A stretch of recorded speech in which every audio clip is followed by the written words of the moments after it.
Fasholli li rabbika wanhar. Karena telah kamu telah diberi nikmat yang begitu banyak, maka Allah hanya meminta fasholli li rabbika wanhar. Dirikanlah sholat dan berkurbanlah, sembelihlah kurban. Bagi yang mampu, yang kaya ini berlebih, nyembelih kurban. Kurban itu dari kata koroba, korbanan, artinya atau korib, artinya dekat. Dengan berkurban itu diharapkan kita dekat dengan Allah Subhanahu Wa Taala. Dengan banyak berkorban, apalagi di korbannya bagus, nah, itu kita akan semakin dekat dengan Allah Subhanahu Wa Taala. Bahwa Nabi Adam ini punya anak selalu berpasang-pasangan. Ketentuan atau perintah para wahyunya Allah ini kepada Nabi Adam bahwa itu perkawinan harus melakukan perkawinan silang. Mengingat Habil kembarannya jelek, kemudian Qabil kembarannya Iklimah itu cakep, akhirnya Qabil tidak terima, menolak perintah Nabi Adam. Kemudian oleh Nabi Adam, karena Nabi Adam mendapat wahyu, kemudian Nabi Adam mengusulkan kepada keduanya suruh berkorban ke gunung, ya, berkorban ke gunung. Kemudian karena Habil usahanya ternak, maka disuruh korban ternaknya. Kemudian Qabil ini usahanya sayuran buah-buahan, suruh korban sayuran buah-buahan. Andaikan dulu korbannya ini yang diterima sayuran buah-buahan, sekarang korbannya sayuran buah-buahan. Pada suatu hari Nabi Ibrahim ini didatangi oleh malaikat yang menyerupai seorang kakek-kakek itu.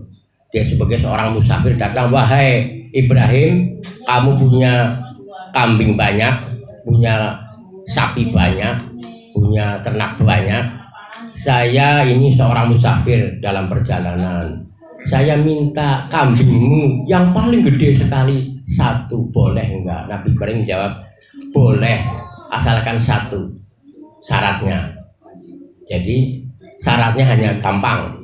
Suruh membaca Subhan Qudusun Rabbul Malaikati Warruh. Jadi Subhan Qudusun Rabbul Malaikati Warruh. Hanya suruh membaca itu sekali. Kalau kamu membaca sekali, kamu dapat ternak hewan satu itu.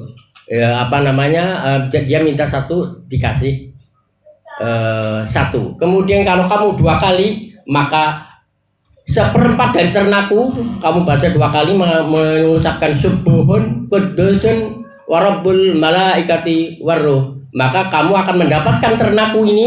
Saya kasihkan kepada kamu semua seperempat dari ternakku. Kalau kita punya kambing 12, maka berarti 4 dikasihkan, gitu loh. Seperempatnya dikasihkan. Kemudian kalau kamu mengucapkan Subhan Qudusun Warabbul Malaikati Warruh 3 kali, maka kamu akan mendapatkan dari harta bendaku, ternakku ini separuh dari harta benda. Oh, begitu hebat. Pantas kau jadi seorang nabi. Itu malaikat menjawab seperti itu. Kemudian perjalanannya waktu, Nabi Ibrahim selalu dipuji oleh warganya, oleh kaumnya, bahwa wahai Ibrahim, apa kamu tidak menyesal? Kamu selalu tiap tahun berkorban, bahkan tiap bulan sering berkorban, nyembelih, apa istilahnya ya, nyembelih ternaknya untuk orang lain, orang yang susah. Dan selalu sembehannya bukan yang jelek-jelek, tapi yang bagus. Apakah kamu tidak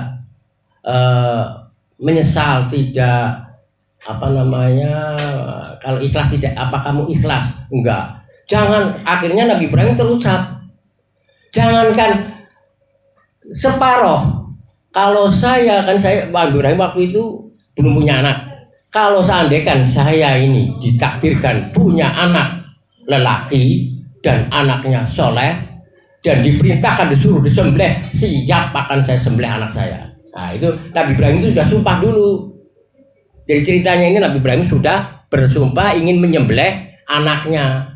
Karena tadi dipantik oleh umatnya, wahai Ibrahim, kenapa kamu punya ternak banyak, terus kamu korbannya banyak, amalnya banyak, apa kamu nggak sayang kambingnya yang bagus-bagus sembelih buat korban? Akhirnya Si siapa ini? Ibrahim menjawabnya lebih gede.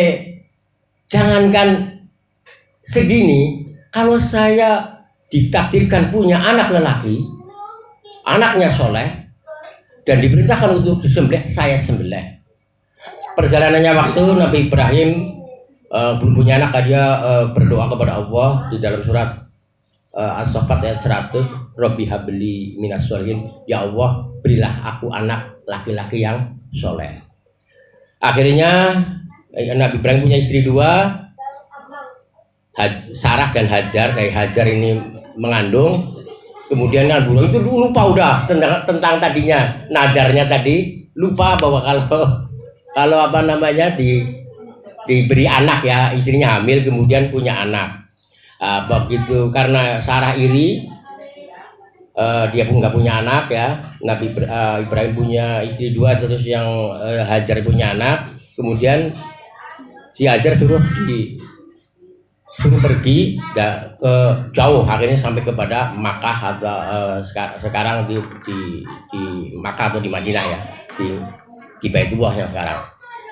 Kemudian Nabi Ibrahim pergi lagi setelah menaruh anaknya di Mekah dan istrinya, dia pergi jauh dan membangun Ka'bah di sana, di dekat Ka'bah sana ya. Pada suatu hari Nabi Ibrahim sering datang lah ke sana. Pada suatu ketika Nabi Ibrahim itu ingin mengunjungi anaknya. Anaknya pada waktu diperkirakan sudah 7 tahun, Ismail itu. Dalam perjalanan menuju anaknya, dia itu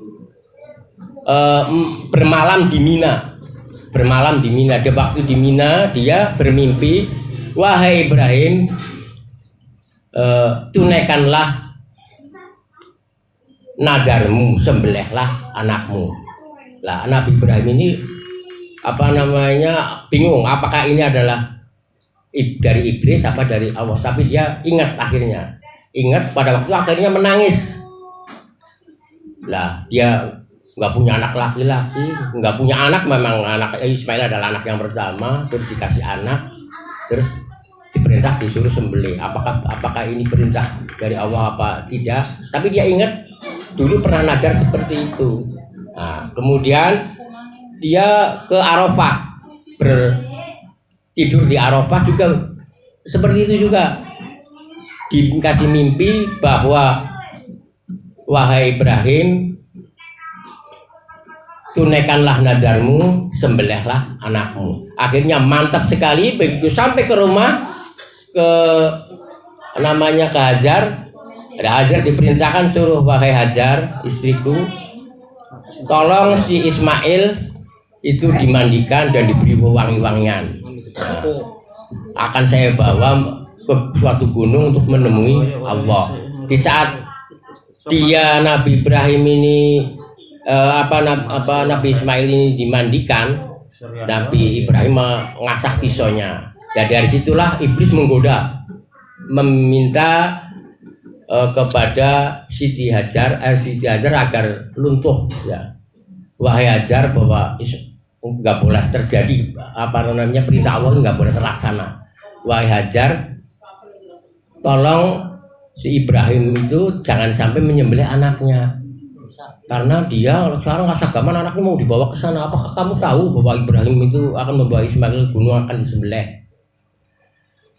Nah kemudian dan untuk apa? Itu untuk karena karena perintah Allah. Nah istrinya menjawab, jangankan karena perintah Allah, jangankan Ismail yang disembelih, kalau saya suruh disembelih pun saya siap. Itu istrinya. Akhirnya iblis lari, nggak sanggup menggoda. Kemudian dia menggoda Nabi Ibrahim dalam perjalanan, dicegah. Wahai Ibrahim, nggak usah kau laksanakan perintah itu. Perintah itu ngawur, istilahnya perintah itu bohong. Kalau kamu nggak punya anak, dikasih anak. Nah, akhirnya kemudian Nabi Ibrahim tetap pada pendiriannya akan menyembelih anaknya karena itu perintah Allah. Kemudian iblis kabur, akhirnya menggoda kepada Ismail. Wahai Ismail, tahukah kamu bahwa kamu akan dibawa ke gunung dan bapakmu membawa pisau, bawa pisaunya juga akan disembelihkan ke kamu. Karena apa? Kenapa saya disembelih? Ya, si Ismail menanya kepada si iblis itu, kenapa saya akan disembelih? Karena itu adalah perintah Allah. Nah, akhirnya si Ismail melempari dengan batu kerikil, melempari iblis itu. Akhirnya saya kenal dengan istilah jumrah itu ya.